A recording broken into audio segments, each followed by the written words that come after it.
आज हम लोग देखेंगे लासापा यानी लघुत्तम समपवर्तक। तो लघुत्तम समवर्तक जिसे इंग्लिश में LCM बोलते हैं। L मतलब लोवेस्ट कॉमन मल्टीपल।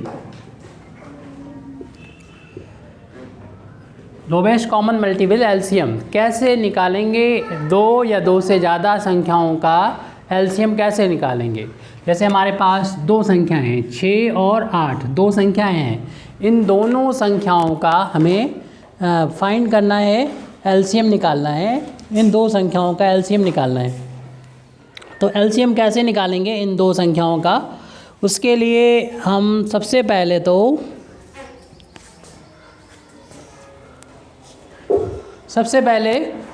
तो इन दोनों संख्याओं को लिख लेंगे कॉमा लगा के, और उसके बाद हम यहाँ पर 2 से करेंगे भाग, क्योंकि 2 एक ऐसा नंबर है जो 6 को भी काटता है और 8 को भी काटता है। तो पहले तो हम सबसे छोटा जो अभाज्य नंबर है वो लिखेंगे। सबसे छोटा अभाज्य नंबर 2 है। 2 इसलिए लिख दिया कि 2 से दोनों ही कट जाएंगे। माना कि ऐसे ही संख्याएं लिखी होती, जैसे 9 लिखी होती, 11 लिखी होती, तो वो 2 से नहीं कटती, 2 के बाड़े में नहीं आती, तो फिर हम 2 को नहीं लिखते। यहाँ पर एक भी संख्या, इन दोनों में एक भी संख्या अगर 2 से 2 के बाड़े में आ रही है तो हम उसको यहाँ पर लिखेंगे। यानी सबसे पहले हम लोग जब LCM निकालते हैं, जब लासापा निकालते हैं, तो 2 लिखते हैं। लेकिन 2 कब नहीं लिखेंगे? जब 2 के बाड़े में ये संख्या, दोनों में से एक भी संख्या 2 के बाड़े में ना हो, तब 2 नहीं लिखेंगे। यहाँ पर हम अब क्या करेंगे? इस 6 में भाग लगाएंगे, भाग देंगे। किससे भाग देंगे? 2 से भाग देंगे इस 6 में। इसको जो बच्चे नहीं जानते हैं उनको अलग से वो 6 में 2 से भाग दें। यानी 2 का बाड़ा ऐसा पढ़ें कि 6 से ज़्यादा ना होने पाए। 2 एकम 2, 2 दूने 4, 2 तियाँ 6, आ गया 6। तो ये 3 बार गया है, 3 बार बाड़ा पढ़ा। जितने बार पहाड़ा पढ़ते हैं उसको तो हम लोग यहाँ पर लिखते हैं, और 3 बार पहाड़ा पढ़ने पे जितना आया है उसको यहाँ पर नीचे लिखते हैं। 2 तियाँ 6, और फिर घटा देंगे तो 0 आ गया। तो कितना आया है? 3 बार, तो 3 को यहाँ लिख देंगे। ये करना आपके लिए ज़रूरी नहीं है। जो बच्चे अपना कर लेते हैं भाग, अपने दिमाग में ही कर लेते हैं, उनको ये लिखने की ज़रूरत नहीं। हाँ, जब बड़ी संख्या होती है तब हमें ये करके देख लेना चाहिए। जब बहुत बड़ी संख्या होती है, छोटी संख्याओं को तो हम लोग देख लेते हैं कि 2 के बाड़े में 6 भी आता है, 2 के बाड़े में भी 8 आता है। क्योंकि 2 चक्को कितना होता है? 2 चक्को 8 होता है। तो कितने बार चला गया? 4 बार चला गया। तो इसलिए हम यहाँ पर क्या करेंगे? 4 लिख देंगे यहाँ पर। 2 चक्को 8, यानी यहाँ पर लिख दिया जाएगा 4, क्योंकि 2 का बाड़ा 8 में चला जाता है 4 बार। इन 2 का बाड़ा जब 4 बार बढ़ते तो 8 आ जाता है। ऐसे ही अब हम ये फिर दोबारा से देखना चाहिए, क्या हम यहाँ पर 2 लिखें या 2 से बड़ा अभाज्य लिखें। अभाज्य संख्या हम लोग जानते हैं कौन कौन सी होती हैं? 2, 3 और उसके बाद 5। इन्हीं संख्याओं को हम लोग यहाँ पर लिखते हैं जो अभाज्य संख्याएँ होती हैं, यानी प्राइम नंबर्स होते हैं। प्राइम नंबर वो नंबर होते हैं जो अपने पहाड़े से कटते हैं और 1 से कटते हैं, इसके अलावा और किसी से नहीं कटते हैं।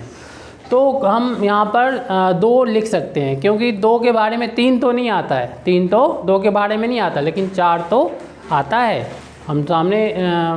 तो इसलिए हम लोग क्या करेंगे? 2 लिख लेंगे। अगर एक भी संख्या 2 से कट रही है तो हम 2 को यहाँ पर लिखेंगे। ये तब तक 2 को लिखते हैं जब तक कि 2 से कटता रहेगा। 2 जैसे जब कटना बंद हो जाएगा तो फिर हम 3 से देखेंगे। अगर 3 से कटता ठीक है, नहीं तो फिर हम 5 से देखेंगे। इसी तरीके से आगे बढ़ते चले जाएंगे अभाज्य संख्याओं में। अभाज्य संख्याएं हमें आगे और भी मिलती रहेंगी। फिलहाल अभी हम देख रहे हैं, जब 3 में भाग देने जा रहे हैं तो देख रहे हैं 3 में तो भाग नहीं जा रहा है, क्यों? 2 का बाड़ा, 2 के बाड़े में 3 तो नहीं आता है।